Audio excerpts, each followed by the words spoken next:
Hi, so good morning mga kapatid. Once again, kayo po ay aking po inanyayahan na basahin po ang salita ng Panginoon sa Galatians chapter 5, verse 16 to 18. Galatians 5, verse 16 to 18.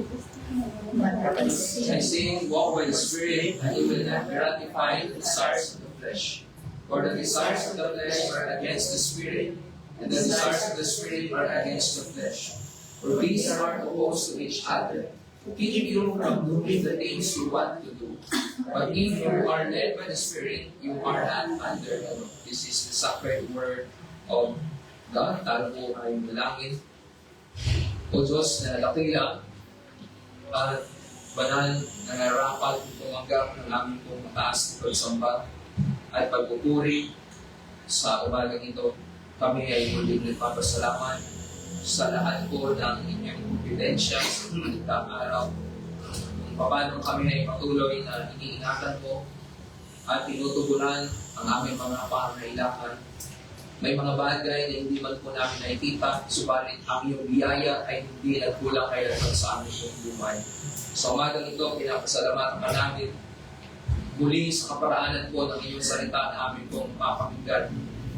Gamitin mo nawa ito na maging kapapala sa bawat isa sa amin at muling hamon upang sa ganang kami ay patuloy na tumindig sa katotohanan na meron po kami sa Ebanghelyo doon po sa inyo pong tinapos na gawa. Salamat po na unti-unti mong ipinapahayag ang inyong kalooban sa pamagitan ng inyong salita at unti-unti po namin ito na nakikita bilang iglesia.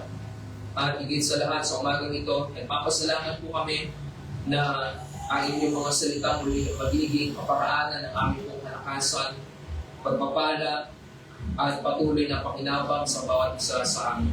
Salamat po at bigyan mo ng karunungan ang bawat isa po sa amin. Ngayon din naman sa akin po ng bahagi. Ako po ay piniling na iyong tulong at gabay upang ito ay aking po maipahayag na maayos at malinaw sa buhay po ng mga kapatid ko na naririto sa umaga ito. Salamat po sa iyo ang kapurihan sa pangalan ni Jesus. Amen. Amen. So, muli, isa pong pagpalang umaga sa bawat isa po sa atin. We praise the Lord for today. This is our 34th Lord's Day of the month of the year. Pang 34 na araw ng pagsamba sa ating pong sa loob ng isang taon na ito. Tayo po ay nasa pang 16 na sermon na dito po sa Galatians. Okay, so brothers and sisters, mga pagbilapit, mga minamahal kay Kristo, ang inyo pong handouts ay meron pong space for no. Kayo po ay ang kayo pong inahapon, gina-challenge na magsulat sa bawat preaching na inyo pong napapakinggan because this will help you to grow in your faith sa inyo pong pananampalataya. Just like the Berean Church, doon po sa Bible, they are reviewing what Paul is telling them or what Paul is preaching them. So, yun po yung isang disenyo ng church. Ang isang healthy na church ay hindi lang po dahil sa paglobo o pagdami ng bigla. Ang isang healthy church ay kapag ang mga mananampalataya ay lumalago sa katotohanan, sa salita ng Panginoon, sa kabanalan, at higit sa lahat sa kanilang paglilingkod sa ating po Panginoon. So that is our goal, very goal of our church, sa ating pong iglesia. Kaya tayo ay may mga handouts, may mga printed na handouts po tayo. So the title of my message this morning is The Experiential Benefits of the Gospel Through the Holy Spirit. Mayroong nai-experience na benefits sa Ebanghelyo. So pag sinabi po natin gospel, once again, ito po ay hindi lamang napakinggan natin, may nag-share sa atin ng gospel, and then tinanggap natin si Kristo, and that's it, tapos na. No. Mayroon pong benepisyo ang Ebanghelyo na mararanasan ng mga mananampalataya. Yun ay kung alam nila ang benepisyo na kanilang meron. Mayroong paraging famous na kwento ko dito, mayroong isang pamilya na nagbiyahe, sumakay sila ng barko, sila ay nagbayad ng kanilang ticket at isang linggo na biyahe yun. Tapos ang baon nila ay puro biskwit. So yung isang anak pangalawang araw ay naumay na siya sa kakakain ng biscuit at siya ay nag-explore doon sa barko. Pumunta siya doon sa isang restaurant ng barko at siya ay umila. Dahil sa pangalawang araw na biscuit ang kanilang kinakain is talagang nag-crave na siya ng rice, ng chicken, or ng meat. Then siya ay umila. Bagamat niisip niya, wala akong pambayad, pero sinapalaran niya na siya ay pumila. At nung pagkapila niya, binigyan siya ng napakadaming pagkain, buffet, inuman niya yung mga pagkain. Tapos nung natapos na siyang kumain, iniisip niya kung paano siya magbabayad. Pero yun pala, yun ay libre. Ang punto po doon is hindi nila alam yung kanilang benepisyo na meron sa kanila. Dahil hindi nila alam yung benepisyo na meron sa kanila, hindi nila nararanasan at hindi nila alam paano maranasan ang mga bagay. Pay, already paid. Kasama sa kanilang binayaran at kasama sa tinapos na gawa ni Kristo, when we say experiential, ito po ay nararanasan at mararanasan ng mga mananampalataya. Ngayon sabi ni Pablo sa ating mong teksto ay umaga, dalawang bagay ang kanyang binanggit dito. Let us take note that the Christian freedom, yung kalayahan, binabaybay natin ito. Actually, we are already in third week dito po sa freedom. Noong nakaraan mga dalawang linggo na nakalipas ay patungkol sa Christian liberty or freedom ang ating pong pinag-aaralan, napapakinggan na mensahe. So ang kalayaan na ito ay hindi kalayaan. This freedom is freedom from sin. Ito ay kalayaan mula sa kasalanan. Hindi ito para i-gratify o gawin. Hindi ito lisensya para gumawa ng kasalanan. Though we are not perfect, hindi tayo perfectong tao, let us take note, mag-take note po natin yung kung binanggit ni Paul dito so that you will not gratify or fulfill. Sa ibang language, this is fulfill the desires of the flesh. Sa ating mga tao, dahil tayo ay corrupted, meron tayong mga pag-iisip pa rin na masama. Pero sabi ni Pablo, kapag kayo ay lumalakad sa pamagitan ng banal na spirito, hindi nyo ipupulfill ang mga bagay na ito. Mananatili lang sa ating kaisipan. Minsan nag-isip tayo ng masama, but it is not being fulfilled. Hindi nagagawa. Yun po yung kaibahan, pagkakaiba ng mga tao na wicked. Kaya ang ganda ng binasa natin kanina in Psalms and also in Luke. Pagpapakita ng ating kalayaan, pagpapakita ng paglakad natin sa pamamagitan ng banal na spirito, and now, makikita natin how to walk with the Holy Spirit. Minsan kasi, marami yung sasabi, o marami ang kanilang kaisipan, to walk with the Spirit, meaning you must be benefilled. Kung ano pa, dapat puspos ka ng banal na spirito. Iisip nila, dapat nag-speak in tongues ka. Yung iba naman, nag-iisip, dapat pag ang indication na being filled with the Holy Spirit ka is magaling ka, skillful ka. Yun yung kanilang definition. But that is problem in our today's time. We believers, tayo po ng mga mananampalataya, when we accept Christ, nung tinanggap natin si Kristo, we are already anointed by the Holy Spirit.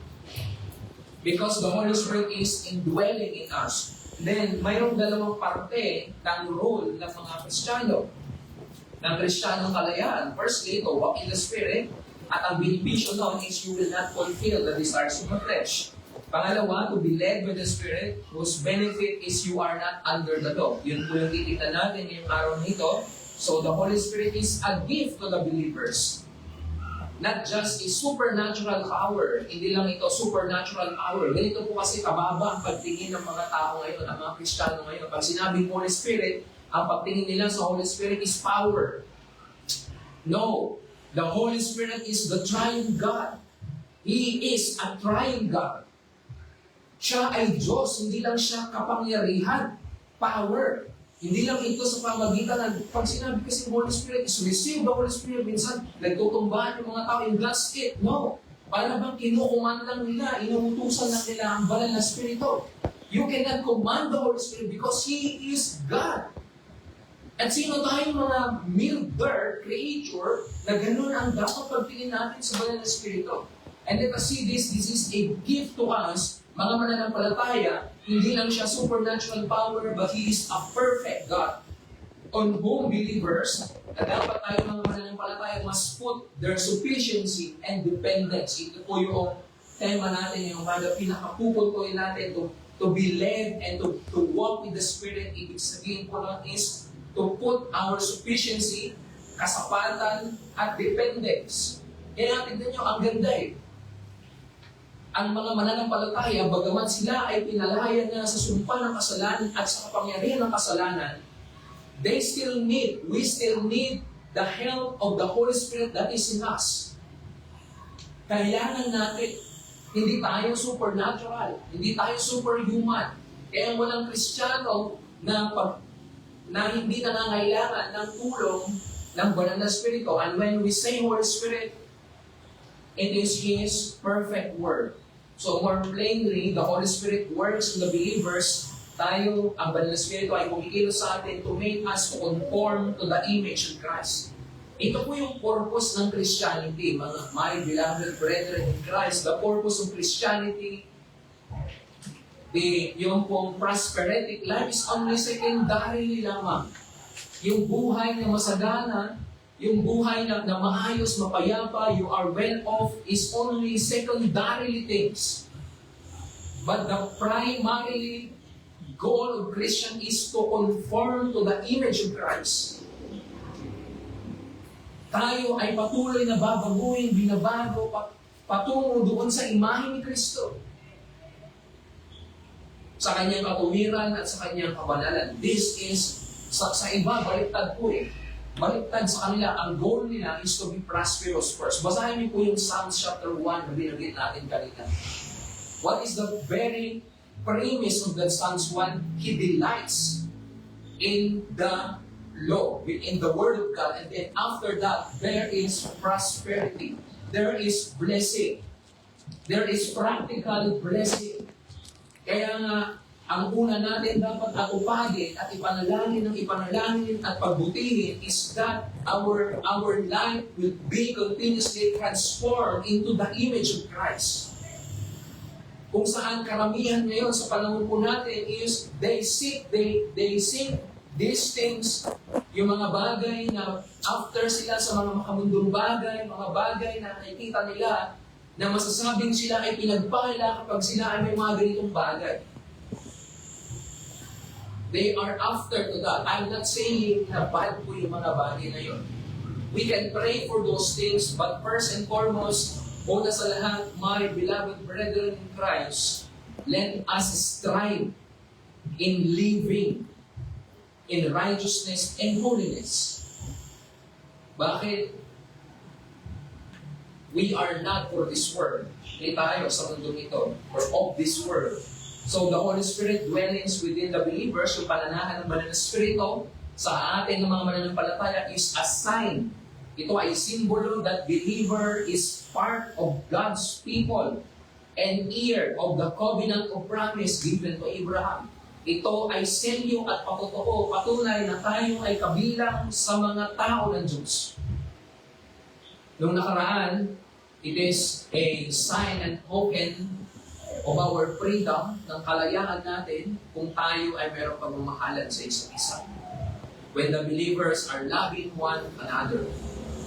Ngayon naman, ang banal na Espiritu ay simbolo na tayo ay kabilang sa kaharian ng Diyos at kabilang sa lahat ng pangako. So the Spirit presence is also a sign. Ito rin ay sign that on the final day, sa muling pagbabalik ng ating Panginoon, kung saan He will consummate, kung saan Kanyang gagawin, tutuparin yung kabuuan ng pagpapala na meron sa atin sa pamagitan ni Kristo, mararanasan natin yung kabuuan ng kaluwalhatian at pagpapala na meron tayo sa Diyos. Ano ang mga bagay na yun?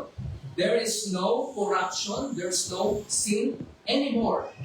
There's no sickness anymore. There's no poverty anymore. There's no suffering anymore. What we have is a glorious Christ, and we will enjoy Him forever. That is the benefits of our salvation. Kaya nga ako po, ang palagi kong ginagawa sa atin, sa bawat sa atin, is to lead us back to Christ.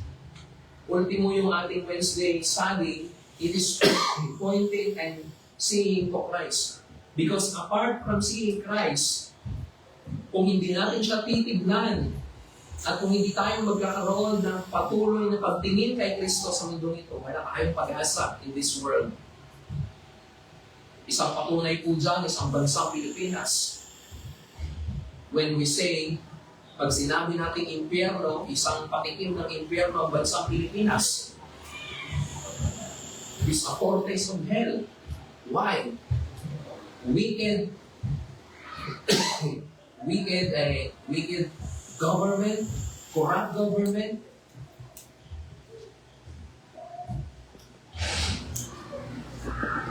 Pero tayo ay hindi para po dito sa mundo ito. So, mararanasan natin ang kabuuan in 1 Corinthians chapter 1 verse 22. Binanggit ni Pablo doon, 1 Corinthians 1:22, and who has also put His seal on us and given us the Spirit in our hearts as a guarantee. Guarantee, pag sinabing guarantee, guarantee niya ito. Nang muling pagbabalik ni Kristo, kung saan the final judgment will take place, tayo ng mga mananampalataya, meron tayong guarantee sa pamagitan ng Banal na Espiritu. And also, chapter 5, verse 5, ng 2 Corinthians, binanggit doon, He who has prepared for us the very thing is God, who has given us the Spirit as a guarantee. Praise be to God, purihin ang Panginoon sa atin, because the Holy Spirit is lively and effectively working for us until the day of judgment. Hanggang sa kanyang muling pagbabalik ni Kristo, hanggang sa muling pagbabalik ni Kristo. So, to walk and be led by the Holy Spirit is a guarantee. Ito ay garantiya na tayo ay for eternity. To walk and to be led by the Holy Spirit is a guarantee that we are for eternity. Do you imagine, na-imagine po ba natin ang ganda ng walang hanggang buhay? Maybe some of you, marami sa atin, dahil sa sobrang hirap na pinagdaanan sa mundo ito, meron tayong pagnanais to be there. Sabi nga ni Pablo, lahat ng mga sufferings natin dito sa mundong ito is incomparable compared to the eternity, the eternal life that we have in Christ. One glimpse, isang glimpse ng eternity, lahat na ng problema natin is tapos na. On that. Ganun kaganda. Ang bagay na siyang meron tayo kay Kristo. So while we are in this world, habang tayo po ay nandito sa mundo nito, where flesh, ang sabi na doon, is contrary to the desires of the Spirit. Flesh, pag sinabi pong flesh, ang ating pong katawan, walang maganda po dyan. Our flesh is always weak, and our flesh is always corrupted. That is reality. But this flesh, these weaknesses, this corruption or wickedness na meron tayo, we have a full assurance sa Banal na Espiritu that Christ can help us in all our weaknesses. So to walk by the Spirit, ang paglakad sa pamagitan to walk by the Spirit is to order our lives according to the direction and motion of the Spirit.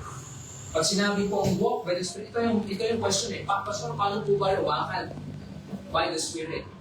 To walk by the Spirit is simply means to direct our lives according to the motion of the Spirit, renewing our mind.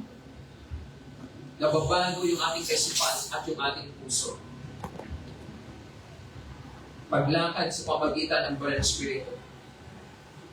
To be led by the Spirit, sa pamumuno naman sa pamagitan ng Banal na Espiritu, meaning to say, God is the guide and leader of His people.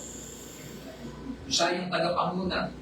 So, the gospel that we receive, yung ebanghelyo na ating tinanggap, addresses us. Ito yung nagpapakita sa atin na by this rule, hindi natin kayang gawin ang mga duties natin, pagsunod natin kay Kristo. Yung talong kanina, our obedience in Christ, we cannot do that. We are always failed. Lagi tayong nabibigo sa pagsunod natin sa ating Diyos. For many of us na nagsasabi na tayo ay para kay Kristo o tayo ay kay Kristo, pero madalas ang ating kaisipan is earthly things. So, we must look, tignan natin maigi paano tayo namumuhay sa pamagitan ng tulong ng Banal na Espiritu. Let us always remember, take note, that spiritual things always reap. Laging nagbubunga ng spiritual na bagay. Hindi na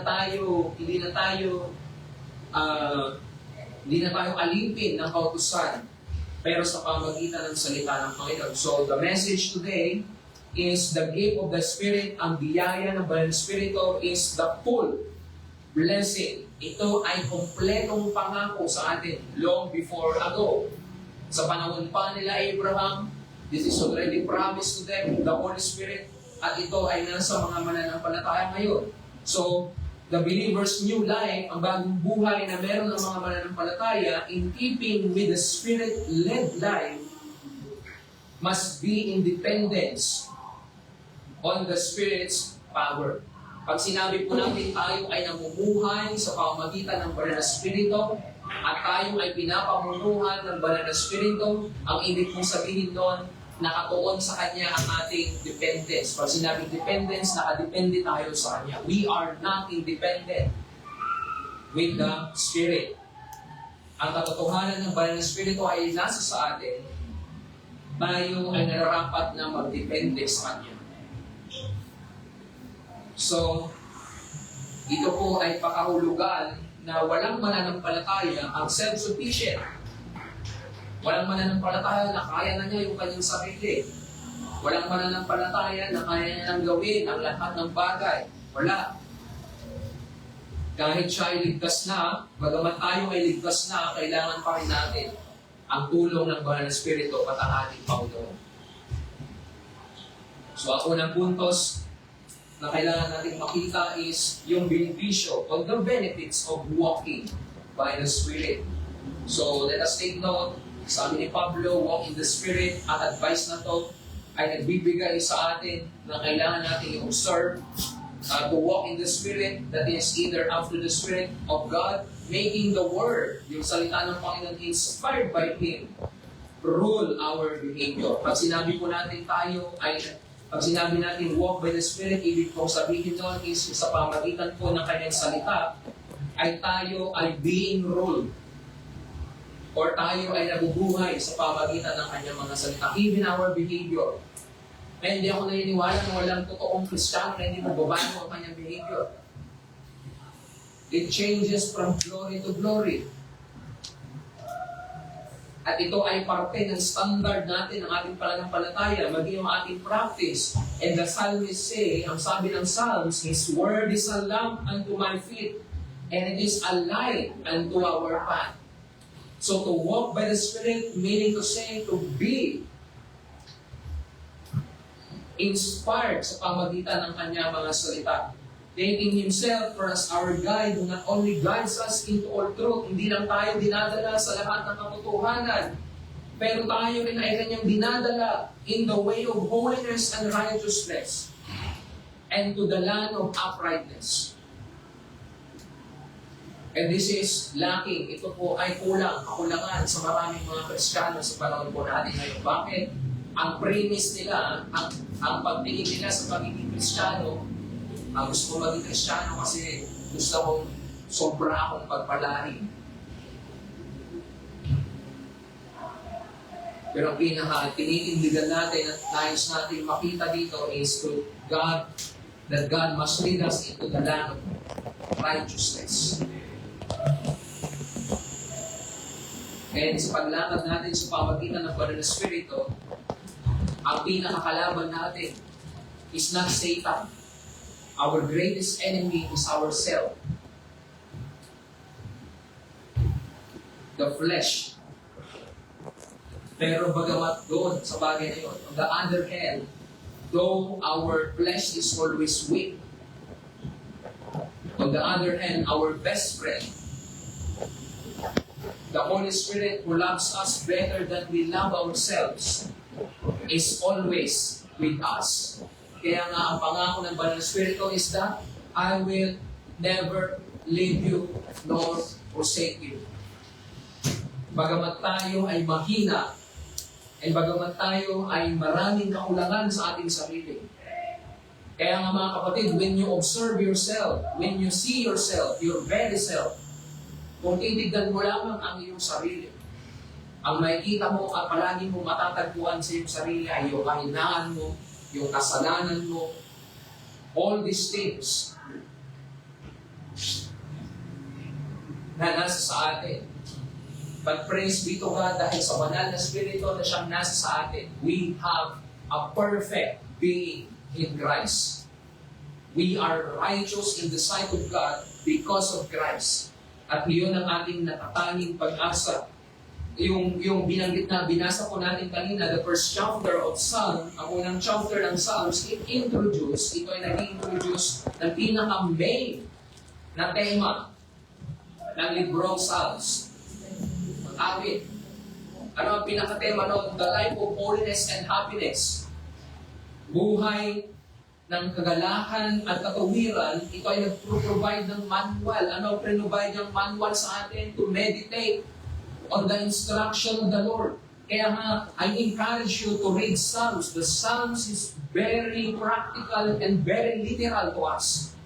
Bakit? Lahat ng iyon ay personal na experience ni David. How he personally experienced the Lord. Hindi lamang sa mga tagumpay, but how he wholeheartedly followed the Lord. Kaya nga sino si David? Ano ang bansag kay David?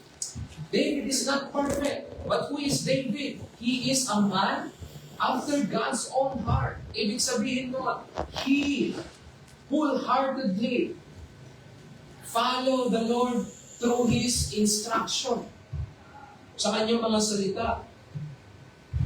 Kaya pagkatapos ng Psalms, anong kasunod? Proverbs. Anong sabi ni David sa kanyang anak na si Solomon? Ano ang kanyang command? Ang huling billing niya is follow this instruction. Why? This instruction, itong instruction na to, sa salita ng Panginoon, is a way of life and holiness and happiness. Pag sinabi ko kasi happiness, marami sa atin natutuwa lamang sa mga bagay-bagay sa mundo ito. Pero ang katotohanan, are you not happy that you are in this chapel this morning? Hindi ka ba masaya na ngayong araw na ito ay makakasamba ka? Are you not happy when you pray? Privately? Hindi ka ba nasasaya, natutuwa kapag nagbago sa kanyang salita ng Panginoon? If that, kung yung mga bagay doesn't give you happiness, maybe there's a wrong in you. You must be happy doing these things. Why? Bakit? That is our eternal foretaste. Patikim sa atin na ating magpasa walang hanggang buhay. At sino ay hindi malulugod kapag ka nakakapanayam mo, nakakapaligid mo si Kristo sa pamamagitan ng kanyang salita, sa pamamagitan ng kanyang panalangin. Sino ang hindi nalulugod doon? We must be grateful, we must be happy kapag tayo ay nakakapanayam natin si Kristo. Amen po ba doon? Amen. Kung ang mga tao nga, di ba, meron tayong tao na gustong kausap, mga kaibigan natin, mga kasamahan natin, we are happy whenever we are with them. How about when we are with Christ? Yung mga bagay must give us a full happiness. Ay bakit hindi po nagkakaroon ng kasiyahan ng mga nagsasabing mga Kristiyano ngayon? Dahil sa maling pundasyon ng kanilang pananampalataya at pagsunod kay Kristo, na pag-aakala nila kapag sila ay sumunod kay Kristo, ang tanging bagay lamang na masaya para sa kanila ay mga praktikal na bagay sa mundo nito. Kung gano'n ang ating kaisipan, we are not following the very Christ of the Bible. Why? Even Christ Himself suffered from death. And so many professing Christians today doesn't want to suffer.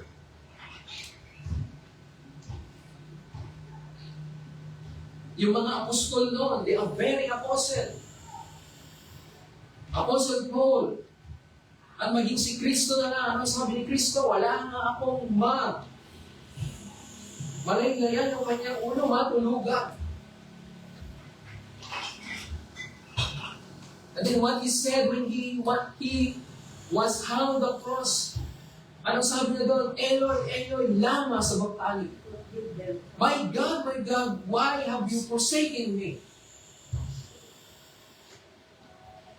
Ngayon sa panahon natin, maraming mga Kristiyano ayaw niya.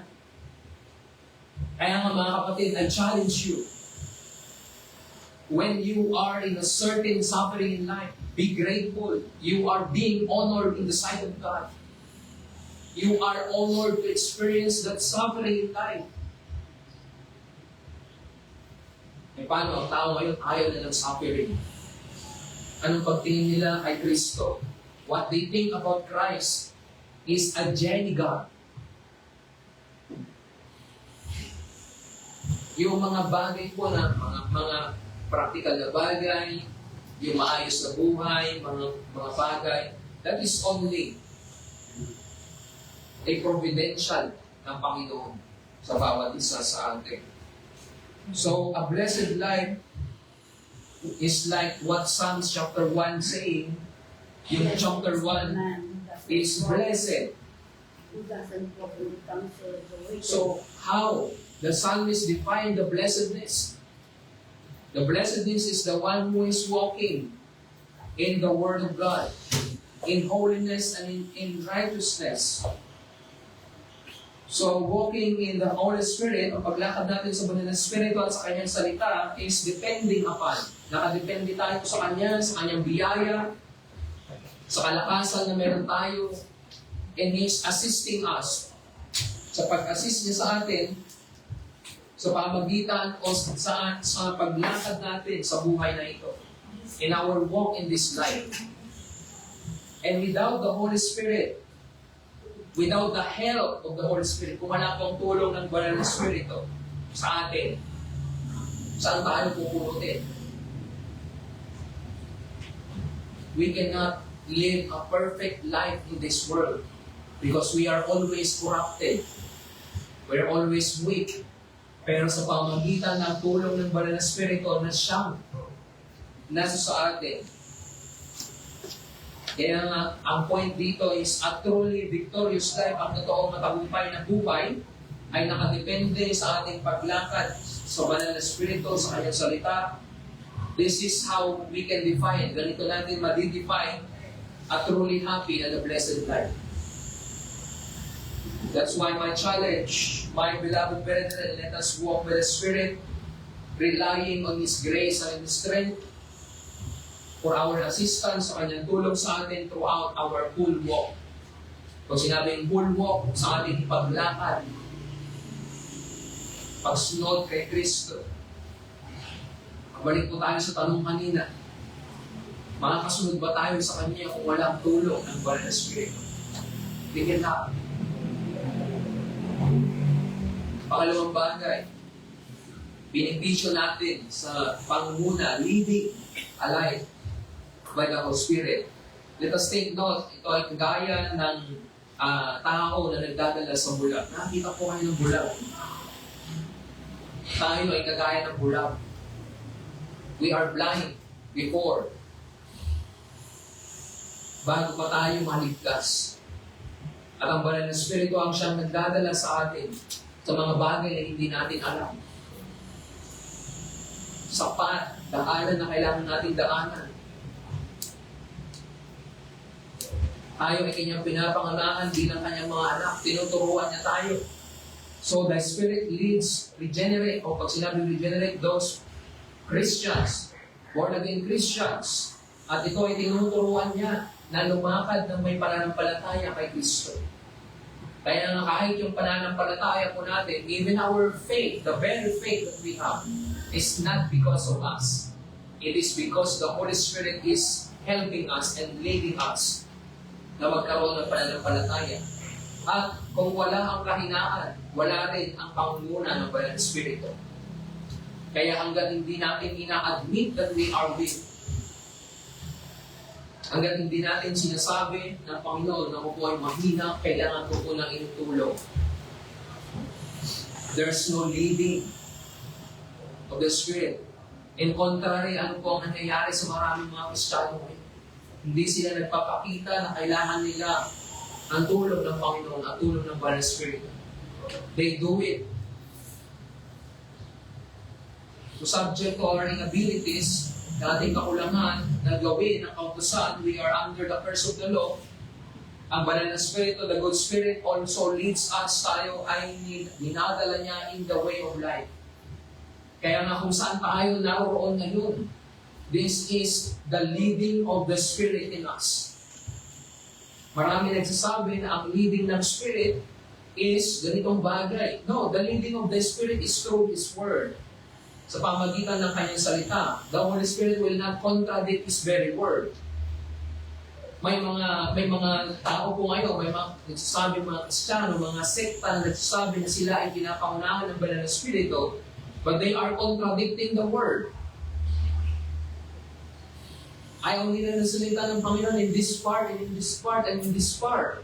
That is not leading of the Holy Spirit. Leading of the Holy Spirit means we order our life in His Word sa Kanyang mga salita.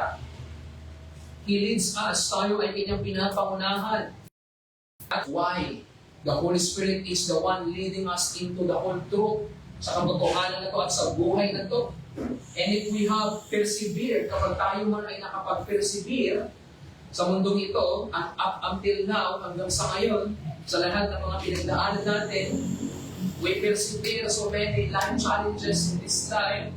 Ang katotohanan doon is because dahil